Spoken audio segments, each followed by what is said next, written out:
Why do some people glide into their 90s, sharp, steady, and full of quiet joy, while others begin to fade in their 70s, losing strength, memory, and even hope?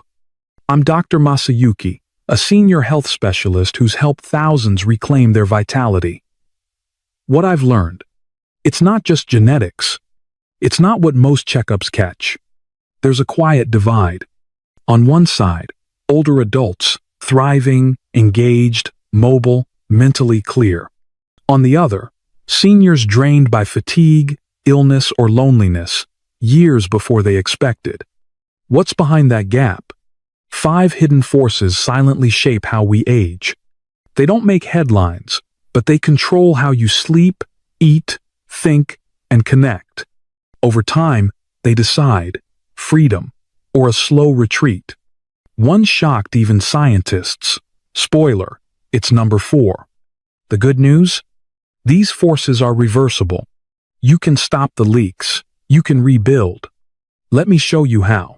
I still remember the last time Frank walked into my clinic. As a geriatric specialist, I've seen thousands of patients, but Frank's story still haunts me. He wore the same beige windbreaker he always did, but this time, something about him looked smaller, not just in stature. Something in his eyes had faded, like a porch light that used to shine warm and bright but now flickered behind tired glass. "Doc," he said with a half smile, "it's quiet these days. Too quiet." Frank had just turned 76. 3 months earlier, he'd moved to a new town to be closer to his daughter after losing his wife. He thought the change would help, but what he didn't expect was how much that move would strip away the invisible glue holding his life together: his friends, his weekly poker nights, the morning walks with his neighbor of 40 years. Within weeks, his appetite dwindled. He started sleeping odd hours. He forgot his own appointment once. But what truly concerned me: his blood pressure spiked, and his gait, once strong, became slow and unsteady. Frank wasn't just adjusting to a new address. He was fading. You see, what happened to Frank is something I've witnessed far too many times. Not from illness, not from injury, but from 5 silent forces that slowly pull at the edges of vitality, and often, we don't notice until it's too late. Many seniors don't struggle to live past 80 because of one big catastrophic health event. They struggle because of compounding issues that shrink life's borders, one small loss at a time. These are the ones I want to talk to you about today. Let's begin with the most invisible and the most devastating: social isolation. Loneliness isn't just a feeling. It's a biological warning sign, just like hunger or thirst. And when that signal gets ignored for too long, the consequences seep deep into the body. In fact, Brigham Young University found chronic loneliness increases early death risk by 29%, equivalent to smoking 15 cigarettes daily. Let that sink in. In my own practice, I've seen patients like Frank, strong, independent men and women, begin to decline rapidly after losing their social ties.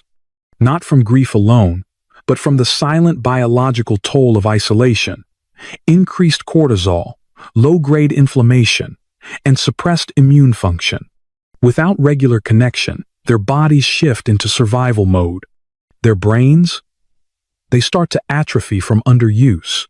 Their hearts, often burdened by stress and poor sleep. It's not just sad, it's dangerous, but reversible. Social health is as modifiable as physical health. You can rebuild. Start small. A weekly coffee group. A phone call every Tuesday. Joining a class at the senior center. Even apps like Alera or Senior Planet can gently introduce new friendships. And here's something most people overlook. Home safety plays a role. When you remove tripping hazards and install proper lighting, you reduce fear. The fear that keeps many older adults from leaving the house. Safety fuels confidence. Confidence creates movement. And movement leads to connection. Frank didn't turn around overnight, but with encouragement, He joined a silver sneakers class and started attending church again. Slowly, the light came back. This brings us to the second silent thief: loss of purpose. When you retire, when the kids are grown, when the house feels too quiet, what's left? Some will say, "Now I can relax." And that's good, for a while. But over the years, I've watched too many healthy adults age before their time after losing their sense of why. One study from the Blue Zone's research shows that having a strong sense of purpose, what the Japanese call ikigai, can add 7 to 10 years to your life. 7 to 10. That's not a supplement. That's not a surgery. That's meaning. My patient Margaret is a beautiful example. She had arthritis so bad she could barely tend her small flower beds. She was grieving the loss of her husband and feeling invisible. One spring, a neighbor asked her to help start a community garden. Margaret hesitated, but said yes. Not only did her mobility improve, but her mood lifted. She smiled more. And something remarkable happened. Her pain lessened. Less cortisol. Less inflammation. Her labs reflected what her spirit already knew. Purpose is medicine, real medicine. If you're wondering where to start, try this. Think of something you enjoy. Something you're good at. Something the world needs. And something you can sustain. That's ikigai. Maybe it's mentoring. Maybe it's volunteering an hour a week. Maybe it's simply taking care of a pet or helping a neighbor with errands. Purpose doesn't need applause. It needs heart. And purpose leads us to the third silent threat, the medication cascade. You'd be amazed how often I meet a new patient taking 8, 10, even 14 medications, and not one doctor is overseeing the whole picture. It's called polypharmacy, and it's responsible for about 30% of hospitalizations in seniors, according to Johns Hopkins. I once treated a man who came in with dizziness, fatigue, and swelling. His cardiologist prescribed one drug, his neurologist another. His primary care physician added 2 more. But no one stopped to ask, what's causing what? The truth? Most of his symptoms were side effects, not disease. Here's what I recommend. Every year, have a geriatric specialist or a pharmacist trained in senior care review every single medication you take. Ask the questions, what is this treating? Can I try lifestyle changes instead?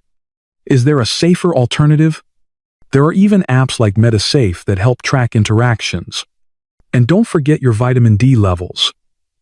Deficiencies are common in older adults and can lead to fatigue, bone weakness, and even depression. It's a simple test, but one often missed.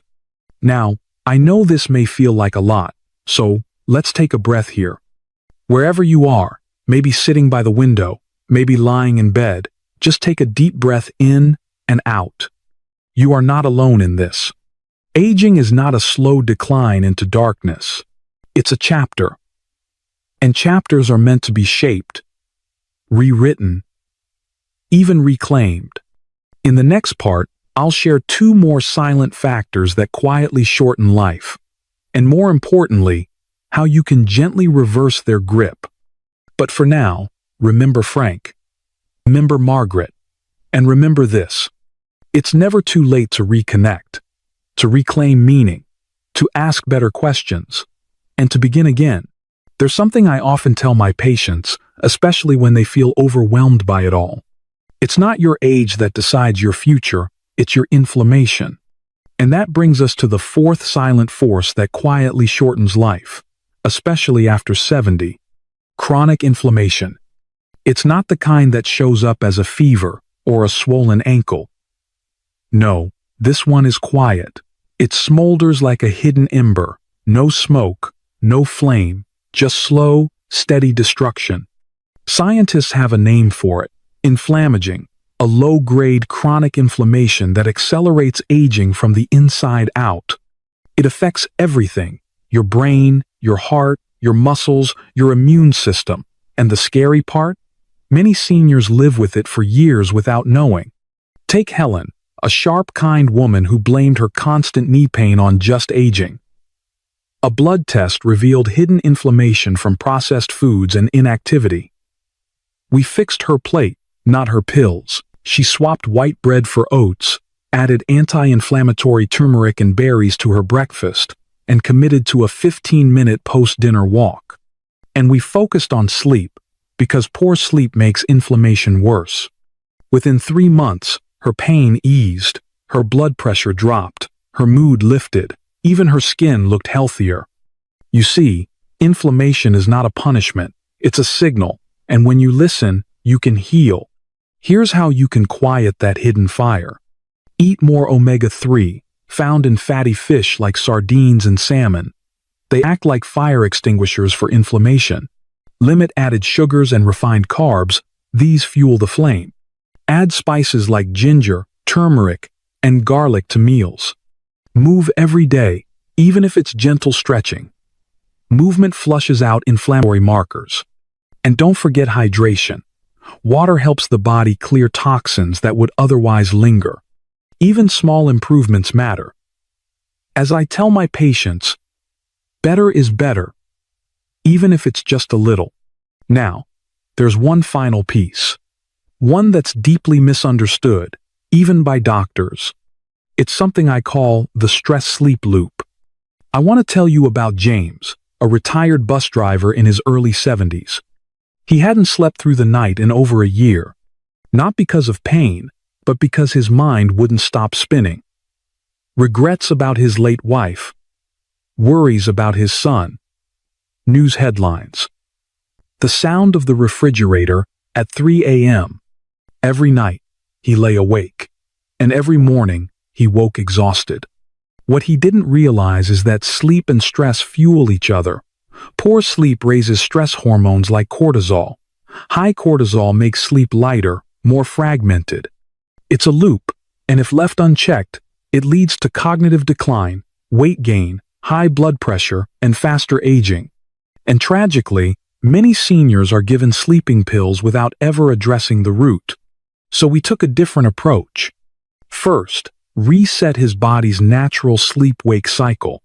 I ask him to sit by the window each morning for 10 minutes to let natural light reset his brain. No screens before bed.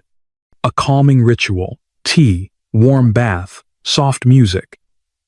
He wrote his worries in a journal, just to give them a place to rest outside his head. Then we addressed his daytime stress, simple breathing exercises, a gratitude practice, and reconnecting with his church group. Within a month, James was sleeping 6 to 7 hours again, and more than that, he felt safe in his own mind. That's what I want for you. Because stress, when left unresolved, speeds up every disease of aging. But managed gently, it becomes a guide, a teacher. So tonight, if you find yourself staring at the ceiling, here's what I recommend. Try a 4 to 7 -8 breathing pattern. Inhale for 4 seconds, hold for 7, exhale for 8. It calms the vagus nerve and tells your body, you're safe now. Listen to binaural beats, soft rhythmic tones that guide your brain toward restful states. Use lavender oil. Even a few drops on a cloth by your pillow can reduce anxiety. And above all, speak kindly to yourself. You're not broken. You're tired. There's a difference. Let me pause here and say this. If you've listened this far, I want you to know, I see you. You're not alone in this maze of modern aging. You are navigating a world full of noise, pills, promises, and pressure. But somewhere in that chaos, I hope today's message brought you something quieter. Clarity, courage, compassion. Because aging well isn't about chasing youth. It's about protecting your spark. It's about reclaiming your strength, your dignity, and your voice. It's about making peace with your body and gently guiding it back to balance. So let me leave you with this. If you remember nothing else from this video, remember Frank, Margaret, Helen, and James. 4 ordinary people who reclaimed their lives, not through willpower, but through simple, caring steps done consistently. Let today be the start of that for you. Not a sprint, not a drastic overhaul. Just one quiet decision to choose life a little more fully. Tonight, choose one. Pour that glass of water, lace up those walking shoes, or dial a friend's number. Question that medication. Say yes to the garden. Say yes to sleep. Say yes to yourself. And if no one's told you this in a while, you are still needed. Your life still matters.